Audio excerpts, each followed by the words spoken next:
Hi, everyone.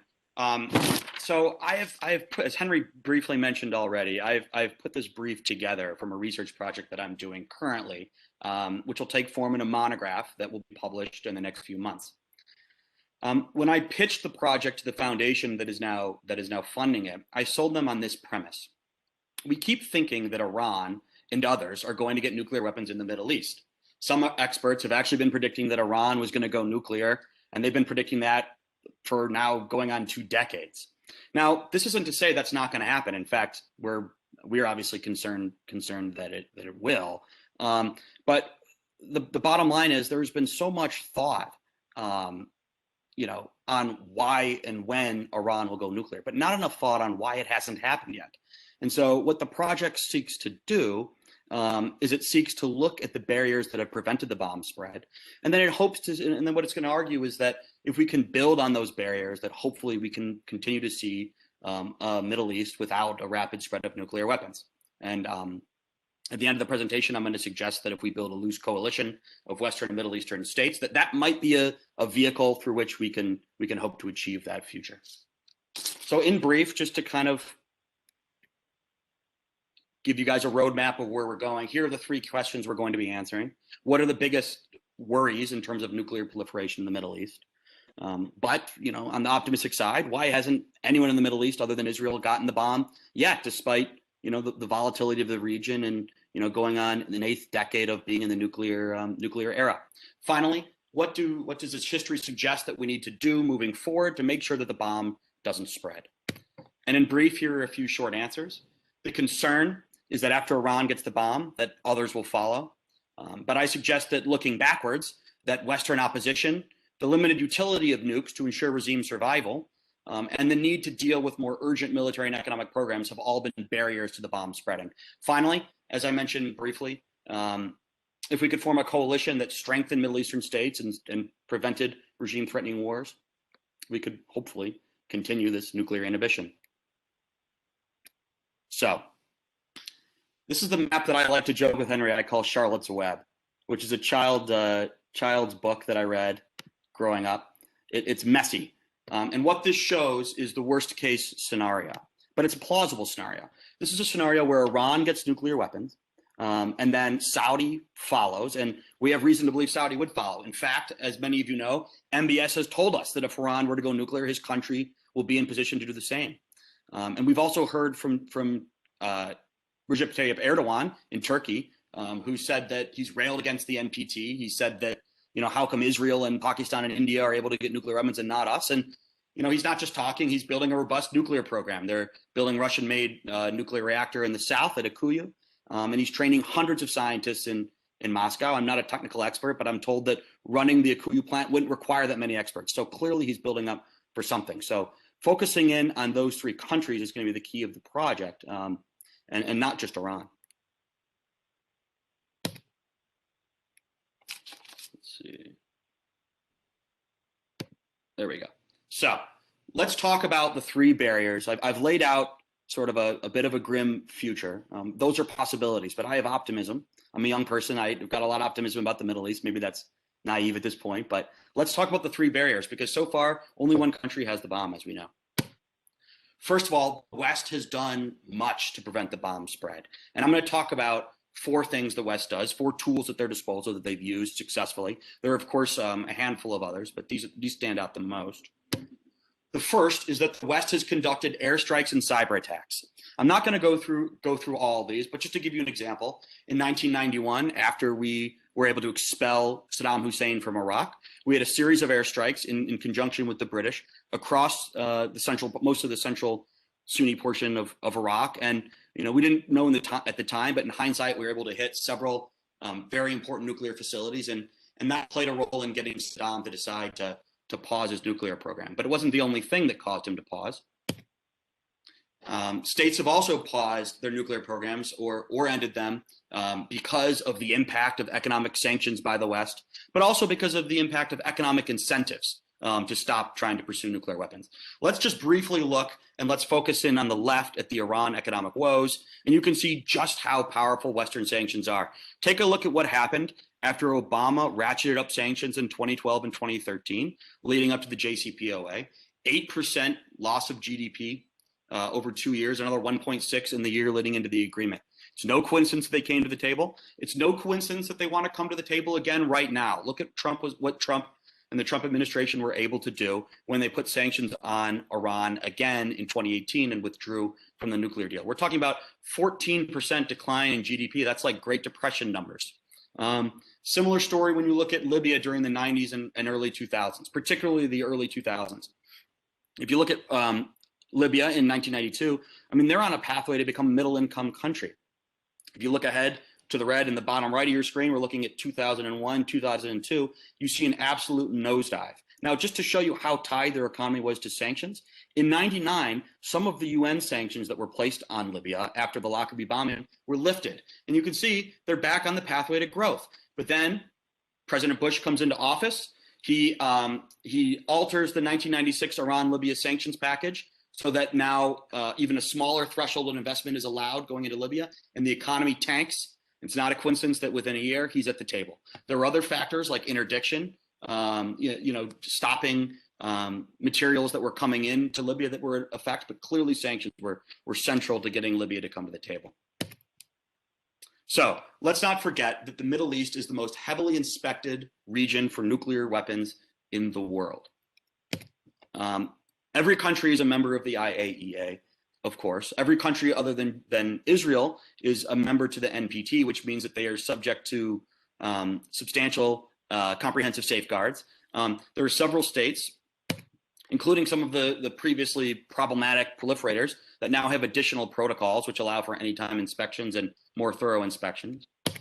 And then we have a couple states, again, two of the most aggressive proliferators in the past, that have had special investigations. In the case of Iraq, the UN's and IAEA joint special investigations after the Kuwait invasion failed really were one thing that put Saddam's feet to the fire to decide to dismantle some of his nuclear program. And also the UN IAEA investigators were able to actually uncover some materials that they were able to destroy themselves. So special investigations have had an effect on the most aggressive proliferators. And then we have the case of UAE, which is what we call the gold standard of safeguards.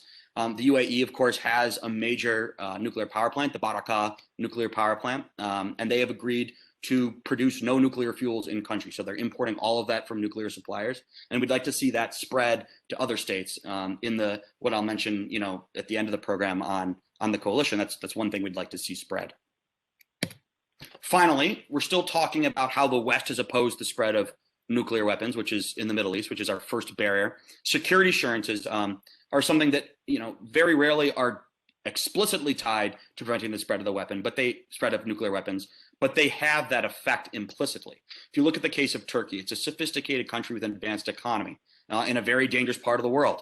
Why don't they have nuclear weapons? Well, for one reason, they still have 50 American nuclear weapons stationed at the Incirlik Air Base. They have 2 American air bases in country. Previously, of course, they had nuclear armed missiles aimed at the Soviet Union, American missiles aimed at the Soviet Union on their soil. Of course, they also have an Article 5 agreement, as Article 5 from NATO, so their security is guaranteed. In the case of Saudi Arabia, it's a little less concrete, but you look at the support they've gotten from the United States. For example, between 2015 and 2019, I mentioned that 86% of arms sales come from the US and the UK, but also consider that 19% of all American arms sales to the world during that period went to Saudi Arabia. And on top of that, as we know, the US military is crawling all over the Persian Gulf, or all over the Arabian Peninsula. Something else that has allowed Saudi and other wealthy states in the Arabian Peninsula not to pursue the bomb. So those are the ways that the West has opposed the spread, but they're not the only factors. You also have to consider the nature of conflict. We all think of the Middle East as this volatile region that's constantly in conflict, and there's truth in that. There's also, sort of a Western lens in some of that. But consider that the way that conflict is played out is that it's mostly domestic in nature. In the last 50 years, there have been over 25 revolutions and coups, and we know that that's accelerating. We had the Arab Spring, where 6 Arab governments were overthrown. In Egypt, there's, then a counter coup. In Turkey, we had a coup in 2016. That's a picture of one of the major bridges crossing the Bosphorus being blocked by coup coup military members. And even Iran, of course, has been far from free of domestic issues. In fact, this is a picture of the Green Revolution where millions of Iranians took to the streets to protest the likely rigged election in 2009.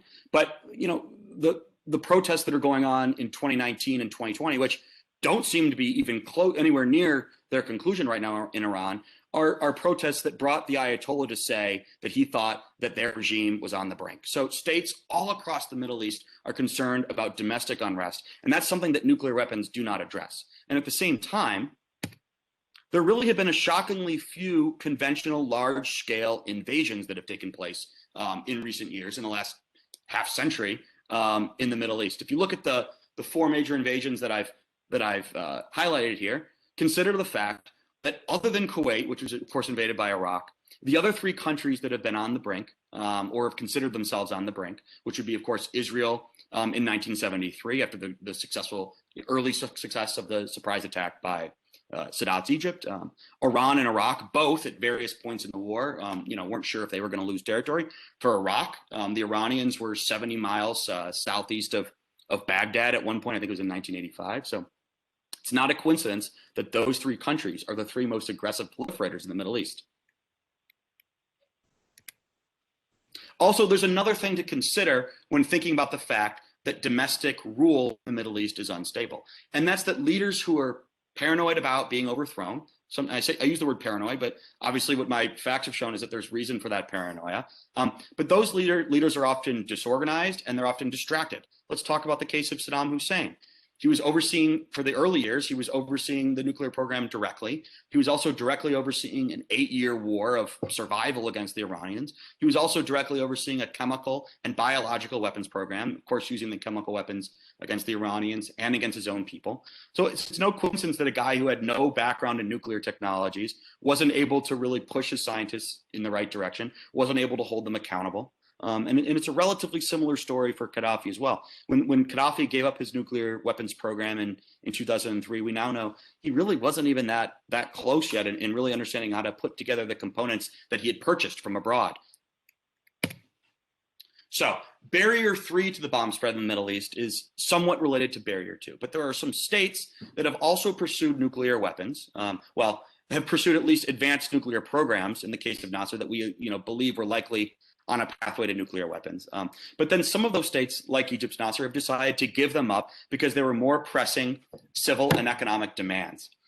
In the case of Nasser, he decided to pursue an advanced nuclear program after he found out that the Israelis had built the Dimona reactor. But then after the Six-Day War, when he lost the oil revenues from the Sinai, and when the Israelis had captured the Sinai all the way up to the Suez Canal, and he lost the rents that he had been making for ships passing through, he decided to abandon the program. Now, also consider something interesting about the Nasser case, which is that he had never created a separate line item in the budget. So for Nasser, it was something where he had competing programs at all times, and when something else came up, like a struggling economy that took precedent, he abandoned the program. All right, so let's take a minute to breathe. We've just talked about the barriers that have prevented the bomb spread in the Middle East. That's a lot of relatively good news. But now, as we mentioned up front, there are challenges to come. Iran has been on the threshold now for over a decade.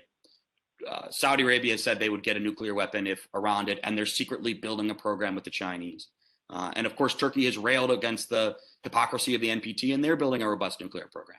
So how do we move forward? Well, we're going to have to build a loose coalition of Western and Middle Eastern states to strengthen the three barriers, or at least I'm going to suggest that would be a pathway. And I'll mention too that the coalition that I'm going to lay out has basically three core components to it. The first component is that the coalition should deter foreign invasions and proxy wars. Remember, as I mentioned, other than Kuwait, all of the major countries that had been invaded and thought that there might be a potential they would be overthrown, Israel, Iran, and Iraq, these are the most aggressive proliferators in the region. So if you want to stop the spread of the bomb moving forward, you have to make sure that states don't feel like they're going to be overthrown. A couple of tools I talk about to do that. Well, we've been quite successful at what people often call these over-the-horizon strategies, where we were able to back up the Peshmerga in northern, the Iraqi Peshmerga operating in northern Syria. We were able to back them up with surveillance and artillery and air power and special operators, and we didn't need to use ground forces. Of course, we did use ground forces in the Persian Gulf War, but there were many maneuvers that were successful where Arab soldiers led from the front, and we supported them with these technologies and approaches. It's also been suggested, and something that I would like to implement is the idea that in the Persian Gulf, we should be funding more defensive rather than offensive technologies. I'll get a bit more into that in a couple slides from now. And also, we can work with the rich Arab countries who, like the UAE, are aggressively trying to enter programs like space to develop some of these technologies and to spread them. For example, anti-drone technology, as was mentioned yesterday by Henry, we successfully tested anti-drone microwave technology in Africa just in recent months. This should be deployed all over the Persian Gulf. We see that drones are something that the Iranians and their proxies intend to use to hit energy facilities. For example, it happened 2 years ago in Saudi Arabia. So we need to be deploying those programs, and we can work with our Arab friends to do that. The second component of the coalition, of course, is that we need to have guarantees that states aren't going to be pursuing nuclear weapons. I mentioned earlier in the program, the UAE agreed to a gold standard where they're not creating nuclear fuels. We think that should be a component of the coalition as well. It's a way to guarantee that states aren't pursuing nuclear weapons, and we think it's fair in return for what we're offering militarily, and as I'll mention next, economically. Also, something to take away from the Israel story, which of course Israel was able to acquire nuclear weapons. There was very little pressure in terms of economic sanctions. There was no pressure, and there was really no threat that the United States would no longer be an ally. The United States wasn't quite yet a robust ally of Israel as they pursued nuclear weapons, but that same set of privileges cannot be afforded to states in the future if they pursue nuclear weapons in the Middle East. If Erdogan or MBS seem hell-bent on pursuing the bomb, we have tools to make that hard on them, and we have to be willing to use them. So the third component, as I mentioned, is the economic and energy component.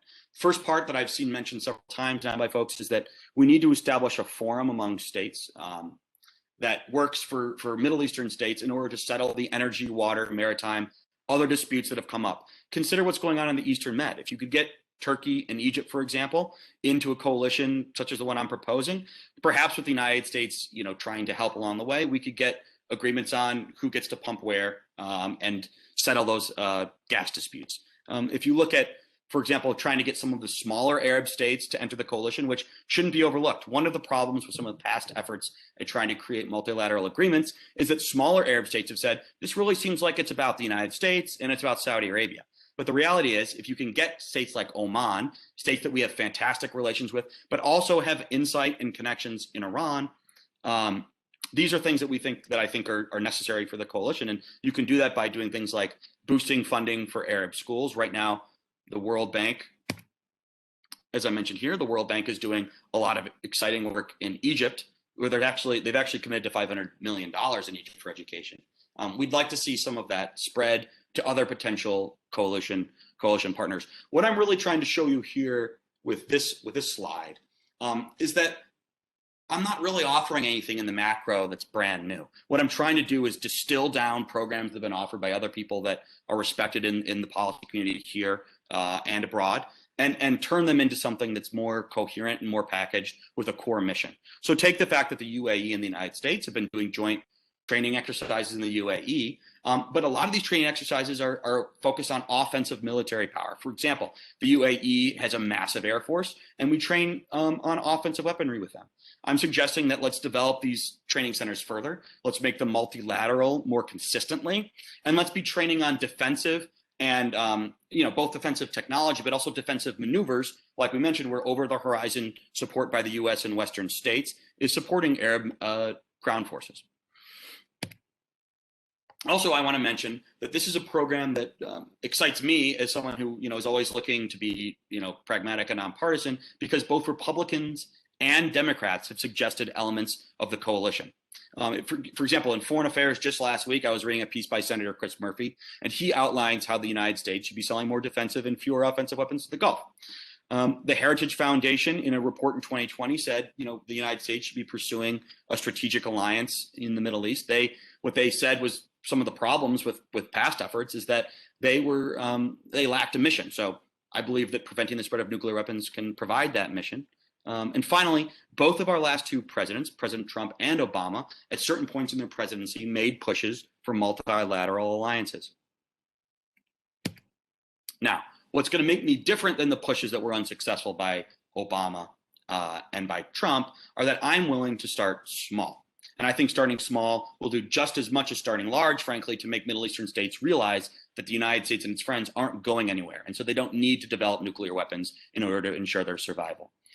If you look at, for example, the MESA initiative, this was an initiative that was pushed fairly hard in the early years of the Trump administration to try to create a multilateral anti-Iran coalition. Well, several states, and understandably so, such as Egypt, said, we're not so sure that we're comfortable with such an aggressive, direct stance against Iran that really seems like, as I mentioned earlier, really seems like a Saudi-American initiative. So what I'm saying is, I understand those concerns, but there's nothing wrong with starting small. If you look at this, even if you just start the coalition with states that are essentially non-NATO allies of the United States, this still would make a large statement that the United States and its Western allies aren't going anywhere. Now, look from there. In a few years, if that's successful and larger states start to see that, that they're missing out, you might be able to take Saudi Arabia or Egypt. And at that point, you add Saudi Arabia and you're taking out one of those major dominoes from the potential nuclear weapons spread in the Middle East. Now, that's not the only pathway you can take. Assuming that you can come up with a coalition, understanding that gets the smaller states on board, you may also, instead of going the route of Western Europe, you may go the route of trying to attract NATO. And what that does is it gives Erdogan the cover of saying it's a NATO initiative while bringing the Turks in and removing the Turkish domino from the potential fall of, of nuclear weapons spread in the Middle East. And like I mentioned at the onset, call me naive and ambitious, but down the line, I would not write off the idea that one day the most aggressive proliferators in the region, Israel and Iran, could one day at least start to take incremental steps towards being a part of the coalition. For example, in the case of Iran, clearly we're not ready to invite Iran into any kind of coalition with NATO and Western allies in the Gulf and elsewhere in the Arab world. Not probably very close. But one day you would open up the idea that they could enter into the forum portion. I mentioned earlier, I would like to see a forum created that helped the Middle Eastern states solve energy and economic disputes. You could take that as an incremental step. Let Iran participate in that. Then you could move into some of the economic initiatives. And, you have to be hopeful and keep the door open and at least let them be the one to close the door on your face. So here we are back with Charlotte's Web. It's a messy situation that, of course, hasn't happened yet. Even, slightly smaller situations, like if Turkey and Saudi Arabia were just on the threshold of a bomb, like Iran, that would be a challenge for the United States as well. So there's a lot that we, could see happen that we don't want to see happen. Having said that, if you can just manage to take Saudi Arabia, for example, out of this complex web, if you're able to get Saudi Arabia and small Arab states to participate in a loose coalition, watch what happens. The pressures that Saudi with a nuke would be applying on Turkey and Iran disappear. And now, with Turkey looking at its major competitor in the Arab world no longer being a threat to develop nuclear weapons, they would likely not see that they were forced to acquire the bomb. So the pressures they put on other regional competitors, for example, Egypt and Iran, would disappear.